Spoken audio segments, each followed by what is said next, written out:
आपके खिलाफ प्रोसीडिंग चल रही है, आपके खिलाफ गवाही हो गई, आपको सजा हो गई, आप हाई कोर्ट गए, आप वहां से भी हार गए, आप अंत में पहुंचे सुप्रीम कोर्ट। सुप्रीम कोर्ट में एक बात ये खुलती है कि ये जो 10 साल मुकदमा चला जिसमें आपको सजा हुई, इसमें तो जज साहब को पावर ही नहीं था।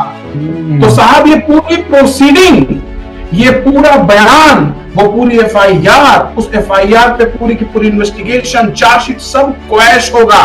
क्यों? Even a right decision by a wrong forum is no decision in the eyes of law. लड़की ने बोला साहब मुझे ऐसे मार पड़ी है कि साहब सास ने मेरा बाल खींचा, ससुर चला गया चिमटा लेकर आया और पति साहब मुझे मार रहा था जूतों से। पता चलता है कि साहब उस दिन ना तो पति घर पे मौजूद था, वो तो साहब बॉर्डर पे लड़ रहा था या ड्यूटी पे था या कहीं और था या ट्रेन में था, और सास तो साहब पैरालाइज्ड है, वो तो चल ही नहीं सकती, और ससुर साहब मान लीजिए कि ये डिस्प्यूट ऑफ फैक्ट्स है, इस पे 482 लड़ाई करेगी, इसको आप लेके जा सकते हैं और उसमें आपके फेवर आपको कानून आपको फेवर करेगा। The moment FIR is registered, जैसे ही आपके खिलाफ एफआईआर रजिस्टर होती है, तुरंत जिसे भी आप काबिल समझते हैं उन काबिल वकील साहब साथ बैठें, उसकी एक एक लाइन को एग्जामिन करें और उससे पता चल जाएगा कि इसमें कहां लॉ का वायलेशन है और कहां फैक्ट्स का वायलेशन है, कहां कहां फैक्ट्स को इंटरप्रेट किया गया है, मिस इंटरप्रेट किया गया है। लीगल रिपोर्टर के सभी वीडियो को देखने के लिए लीगल रिपोर्टर को सब्सक्राइब करके बेल आइकन बटन जरूर दबाएं।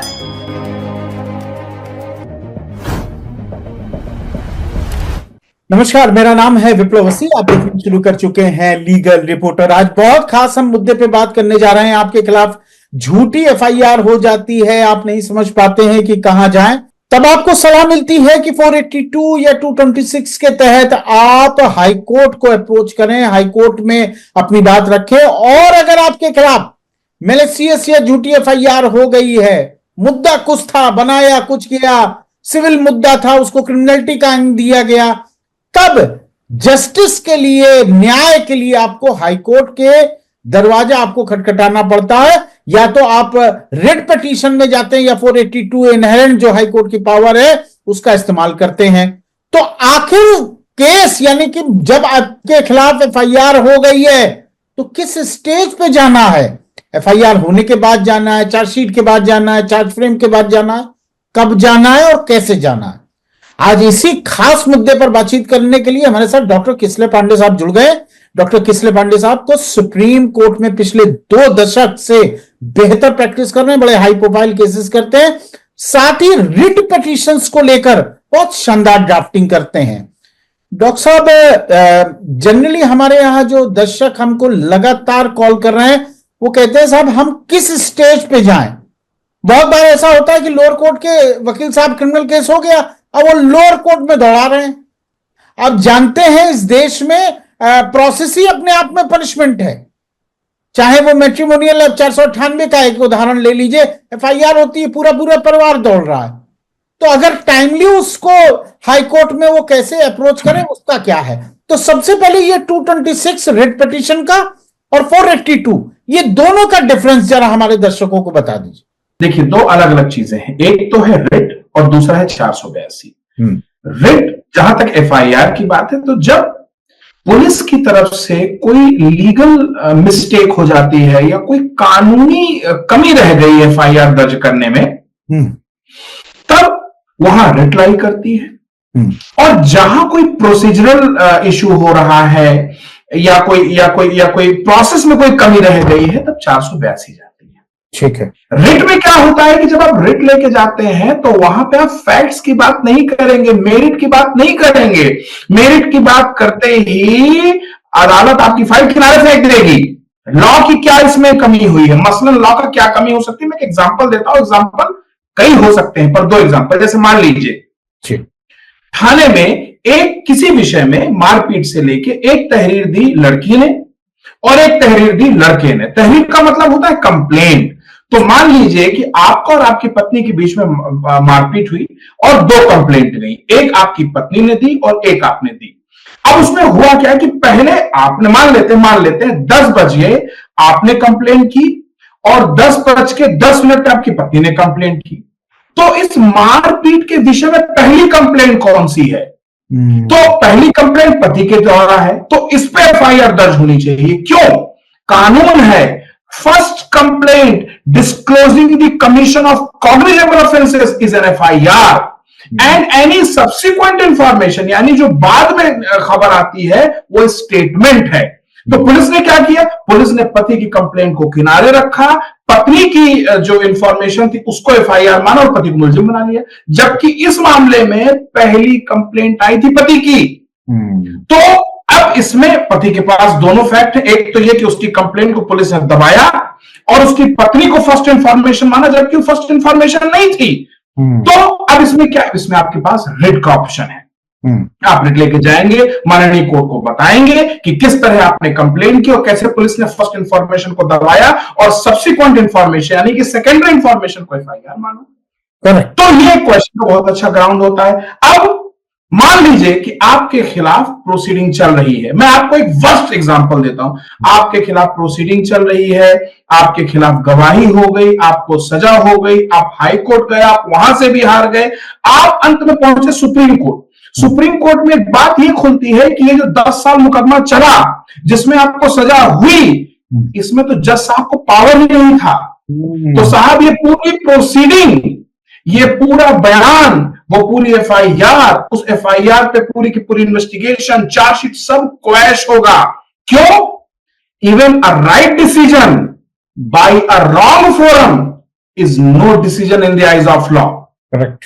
का न्याय सिर्फ होना ही नहीं चाहिए, होते हुए दिखना भी चाहिए। ये तो साहब मैं आपको रिट का बताया।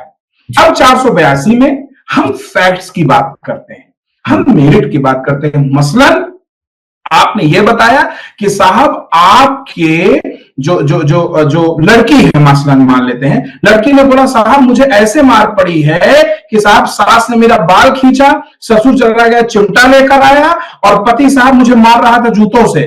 पता चलता है कि साहब उस दिन ना तो पति घर पे मौजूद था, वो तो साहब बॉर्डर पे लड़ रहा था या ड्यूटी पे था या कहीं और था या ट्रेन में था, और सास तो साहब पैरालाइज्ड है, तो चल ही नहीं सकती, और ससुर साहब मान लीजिए कि ससुर या कोई भी इस तरह की एग्जांपल। तो ये डिस्प्यूट ऑफ फैक्ट्स है, इस पे 482 लाई करेगी, इसको आप लेके जा सकते हैं और उसमें आपके फेवर आपको कानून आपको फेवर करेगा। दूसरा एक और एस्पेक्ट है, मसलन सेटलमेंट हो गया या कुछ ऐसी चीज निकल के आ रही है जो कानून से हटके पर आपके फेवर में, तो आप उसमें 482 लेके जाते हैं। रही बात क्वेश्चनिंग, जब भी क्वेश्चनिंग का आधार आपको जिस भी स्तर, मान लेते हैं कि एफआईआर में कुछ ऐसे सेक्शंस लगे हैं जो सुप्रीम कोर्ट ने स्ट्रक डाउन कर दिए हैं या जो हट चुके हैं, या कुछ ऐसी चीजें वो विषय समय समय पर ऐसी चीजें निकल के आती रहती, कुछ ऐसा जो कानूनी रूप से अनुचित है, जहां पे लॉ का वायलेशन हो रहा है, आपके मौलिक अधिकारों का वायलेशन हो रहा है। आज की तारीख में लड़की वाले आते हैं और अपना पूरा का पूरा साठ गांठ करते हैं और ऐसे ऐसे, अब जैसे मसलन मान लीजिए, एक एग्जांपल देता हूं मैं आपको, आपके खिलाफ एक मुकदमा दर्ज कराती है आपकी पत्नी, आपके छोटे भाई को भी इंप्लीकेट कर लेती। फैक्ट ये है कि वो तो बेचारा सिविल सर्विसेज की तैयारी कर रहा है कहीं पे भारत के कोने में, आपने उसको खींच लिया। अब आप ये समझें कि ना तो उस बेचारे का कोई लेना है ना कोई लादना है, आपने उसको एफआईआर में इंप्लीकेट कर लिया, अब वो रगड़ा जा रहा है, कल को भगवान करे उसका सिलेक्शन हो गया तो वो तो सिर्फ इसी बात से पीछे रह जाएगा कि जी उसके खिलाफ तो एफआईआर है, और 10 साल बाद उसको बरी कर भी दिया अगर कोर्ट ने, तो बरी का किस काम का? उसके जीवन के तो बहुमूल्य क्षण डिफेंस लेने में निकल गए, और फैक्ट ये वो वहां रहता भी नहीं था। तो ये एक 482 के लिए बहुत ही सॉलिड पॉइंट है, इसको आप 482 में चैलेंज कर सकते हैं। और the moment FIR is registered, जैसे ही आपके खिलाफ एफआईआर रजिस्टर होती है, तुरंत जिसे भी आप काबिल समझते हैं उन काबिल वकील साहब साथ बैठें, उसकी एक एक लाइन को एग्जामिन करें और उससे पता चल जाएगा कि इसमें कहां लॉ का वायलेशन है और कहां फैक्ट्स का वायलेशन है, कहां कहां फैक्ट्स को इंटरप्रेट किया गया है, मिस इंटरप्रेट किया गया है, करेक्ट, और इस पूरी तरीके से ट्विस्ट किया गया है लड़की को अनड्यू एडवांटेज दिलाने में, और अकॉर्डिंगली आप अपनी पिटीशन ड्राफ्ट करिए, जो भी एप्लीकेबल सेक्शन है गो टू हाई कोर्ट। तो ठीक है, निश्चित रूप से हमारे जो दर्शक है वो आपकी डॉक्टर साहब बात समझे होंगे। एक तो लॉ का वायलेशन हो रहा है और दूसरा फैक्ट को डिस्टॉर्ट किया गया है, फैक्ट को गोलमेल किया गया है, तब आप 482 में पेश किया गया है। हाँ, करेक्ट। और इसके लिए जो लिटमस टेस्ट है वो सुप्रीम कोर्ट ने दो बड़े इंपॉर्टेंट जजमेंट है, मैं चाहूंगा भी हल्का सा डॉक्टर साहब उस पर भी प्रकाश डाल दें। आरपी कपूर और Bhajanlal versus state of Haryana, जहां दोनों जजमेंट में सुप्रीम कोर्ट ने बताया है, बकायदा 7 गाइडलाइन तय करी हैं कि अगर इनके एम्बिट के तहत वो आ रहा है, उस गाइडलाइन में तमाम चीजें हैं कि किस तरह मैलिशियस है, वेंडेटा है, उसके अगेंस्ट में नहीं है, प्राइमा फेसाई केस बन ही नहीं रहा था फिर भी आपने कर दिया, वो बकायदा गाइडलाइन उसमें तय है। डॉक्टर साहब, अब ये जो इंपॉर्टेंट बात आती है, वो सवाल ये आता है इसकी टाइमिंग को लेकर। एक एफआईआर किसी के अगेंस्ट में हुई, किसी भी क्रिमिनल एफआईआर हुई, और वो उसको लगता है कि प्राइमा फेसाई ये एफआईआर तो बनती नहीं थी। मान लीजिए 498 का आप बहुत ज्वलंत उदाहरण है, इस देश में इस समय लगातार इसके लेकर एक बहस भी चल रही है कि 498 में गलत इंप्लीकेट कर देते हैं, पूरे परिवार को फंसाए दे रहे हैं।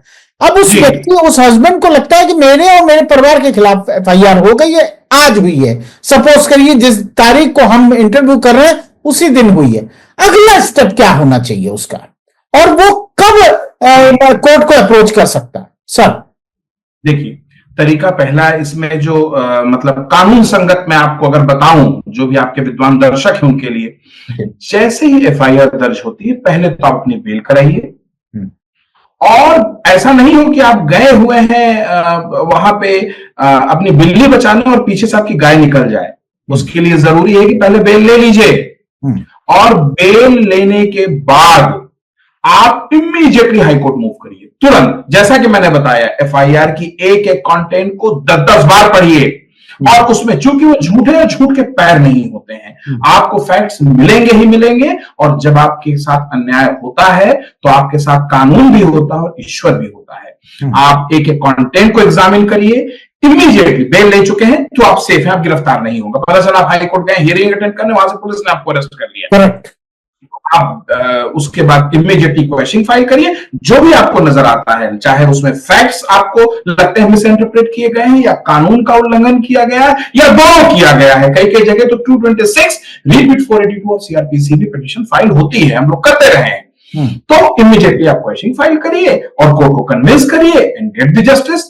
मान लीजिए आप ये नहीं कर पाए, आपको मान लेते हैं कि आज हम एक ऐसे समय में बैठे हैं जहां पे कोई निर्दोष आदमी पिछले 10 साल से मुकदमा लड़ रहा है, कोई दिक्कत नहीं है, अभी भी समय है। अभी भी आप चार्जशीट का बैकग्राउंड, आप एफआईआर, स्टेटमेंट्स, चार्जशीट, इनको एग्जामिन करिए, और इसमें जो जो भी चीजें आपको नजर आ रही हैं उनको तुरंत का तुरंत एग्जामिन करते हुए, ड्राफ्टिंग करते हुए इमीडिएटली हाई कोर्ट पहुंचिए।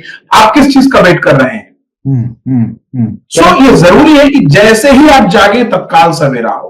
और आपने बिल्कुल ठीक कहा था कि आज के तारीख में process amounts to conviction, process इतना टाइडी हो चुका है और इतना ज्यादा हैरेसमेंट हो रहा है, आज लोग आत्महत्याएं कर रहे हैं फर्जी केसेस में फंस के।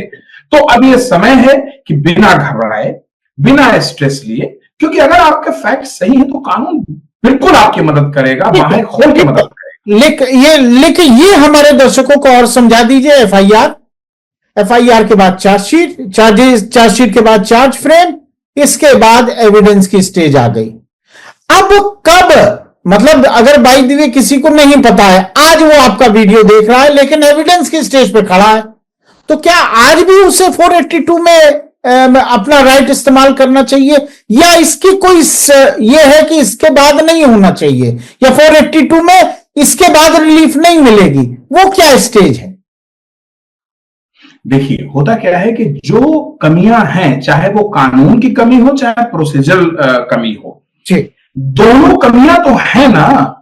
चाहे वहां पे मैंने आपको एग्जांपल दिया कि मसलन मान लेते हैं जज साहब एम्पावर्ड ही नहीं थे केस ट्राई करने के लिए, या उनके फेवर में नोटिफिकेशन ही नहीं था, तो फैक्ट तो यही है ना आज की तारीख में कि उन्होंने इतना ट्रायल बिना किसी नोटिफिकेशन के, या जो भी, हर केस की अलग अलग मेरिट हो सकती है, तो अगर वो लैकूना है तो चाहे आप उसे अभी चैलेंज करें या आप 10 साल और धक्के खाने के बाद चैलेंज करें, आपके राइट्स आपके पास हैं। आप जब चाहें, जैसे आपको रियलाइज होता है तत्काल उसे चैलेंज कर सकते हैं। कानून ये नहीं बोलेगा कि भाई एक बात बताओ, थप्पड़ तुमको 2 साल पहले पड़ा, आज क्यों आए हो? पड़ा है और उसका सबूत आपके पास है, तो कानून बिल्कुल आपकी बात सुनेगा।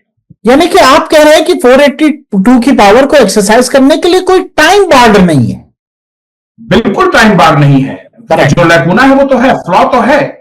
आप आज नहीं, उसको 2 दिन बाद करें। अगर आपको नहीं सही कानूनी सलाह मिली है या आपकी जानकारी नहीं थी, तो वो कोई अपराध नहीं है। इसका मतलब ये नहीं कि आपके पास रेमेडी चली गई है। अभी भी आपके पास समय, तत्काल आप क्वेश्चन में जाइए और आप कानून को अपनी बात बताइए। माननीय हाई कोर्ट आपकी बात जरूर सुनेगी, मैं ऐसा मेरा विश्वास। ठीक है डॉक्टर साहब, एक सबसे इंपॉर्टेंट है जो हमारे आम दर्शक कहते हैं कि साहब वो वकील साहब से बात हुई, वो फलाना वकील साहब से बात हुई, वो कहते हैं साहब क्वेश्चन में राहत तो नहीं मिलती है। हाई कोर्ट कहता नहीं साहब जाइए और निचली अदालत में सबूत दीजिए। डॉक्टर साहब आपका क्या अनुभव है 482 के अंतर्गत जब आप पिटीशनें करते हैं तो हाई कोर्ट का किस तरह का, जैसे मैं ऐसा कोई आकलन नहीं हो सकता, माफ कीजिए, ऐसा कोई आंकड़ा नहीं हो सकता है, लेकिन फिर भी आपका अनुभव क्या कहता है 482 के क्वेश्चन को लेकर? देखिए, एक्चुअली होता क्या है कि मैं पहली बात तो किसी भी माननीय अधिवक्ता पे कोई टिप्पणी नहीं कर सकता, मेरी अपनी मर्यादाएं हैं। पर जहां तक आप अनुभव की बात कर रहे हैं, उसमें होता यह है कि कई बार जो पिटिशनर्स हैं, यानी जो हाईकोर्ट जा रहा है, वो जबरदस्ती मेरिट बनाने की कोशिश करता है। मतलब ये बात पता है वकील साहिबान को कि इसमें अभी क्वेश्चन की स्टेज नहीं है या इसमें जबरदस्ती प्रोसीजरल कमियां दिखाई जा रही है, तो उसमें कैसे क्वेश्चन हो जाएगी। आज हम बात कर रहे हैं उन पतियों की जो गलत सताए जा रहे हैं। थोड़ी देर के लिए उन महिलाओं का सोचिए जो वाकई में प्रताड़ित हैं। मिसयूज तो हो रहा है, पर कई जगह महिलाओं का भी तो शोषण हो रहा है। कई बार उन्हें भी मारा जा रहा है, कई बार उन्हें भी टॉर्चर किया जा रहा है। वाकई में उन्हें खाना नहीं दिया जाता कई दिन से, इसलिए क्योंकि पति की वो किसी अनर्गल बात को नहीं मान रही है, या सास को उसने पलट के जवाब दे दिया तो सास ने उसको मारा। वास्तव में ये भी होता है, ऐसा नहीं कि हर बार।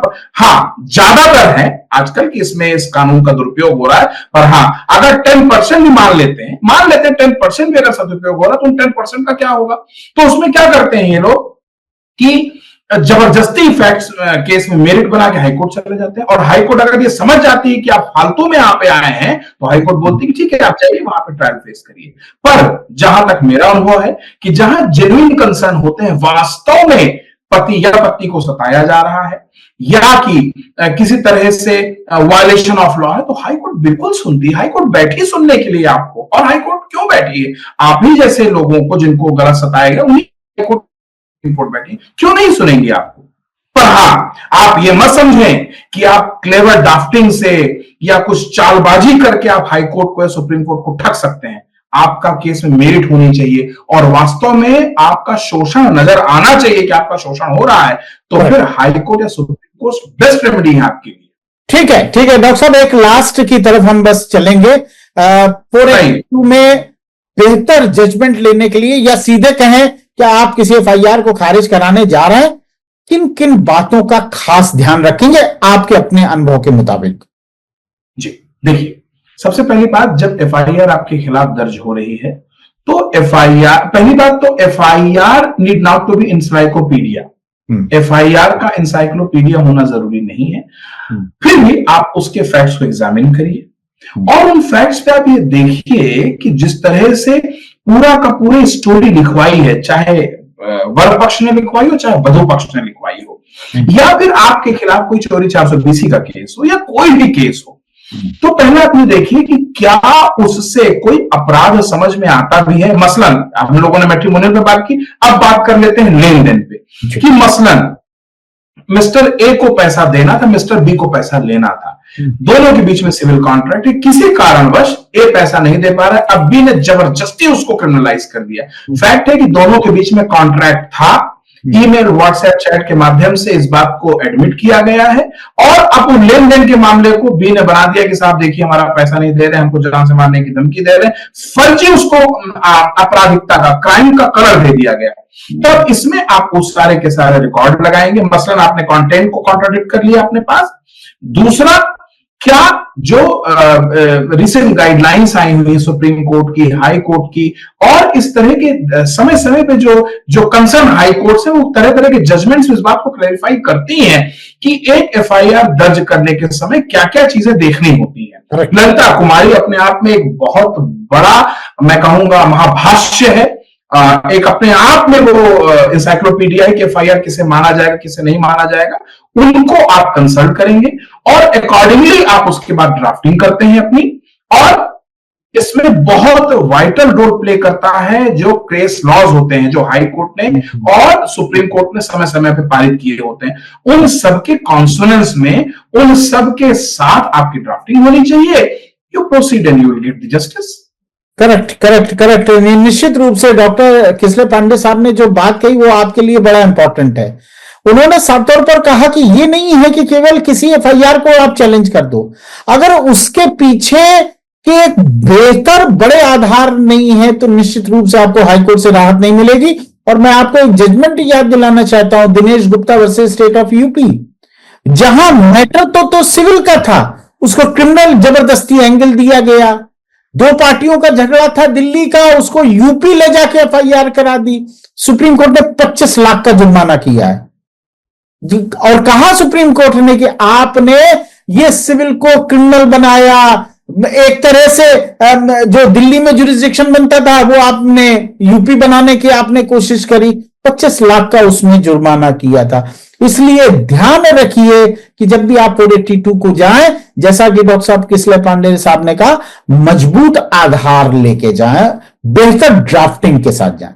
डॉक्टर किसले पांडे साहब, बहुत बहुत शुक्रिया। निश्चित रूप से जो हमारे दर्शक हैं वो आपसे बड़ा लाभान्वित होंगे और निश्चित रूप से 482 को लेकर जो उनकी शंकाएं हैं वो आपके इस वीडियो के माध्यम से जरूर दूर होंगी। थैंक यू, नमस्कार sir, thank you. Legal reporter के सभी वीडियो को देखने के लिए लीगल रिपोर्टर को सब्सक्राइब करके बेल आइकन बटन जरूर दबाएं।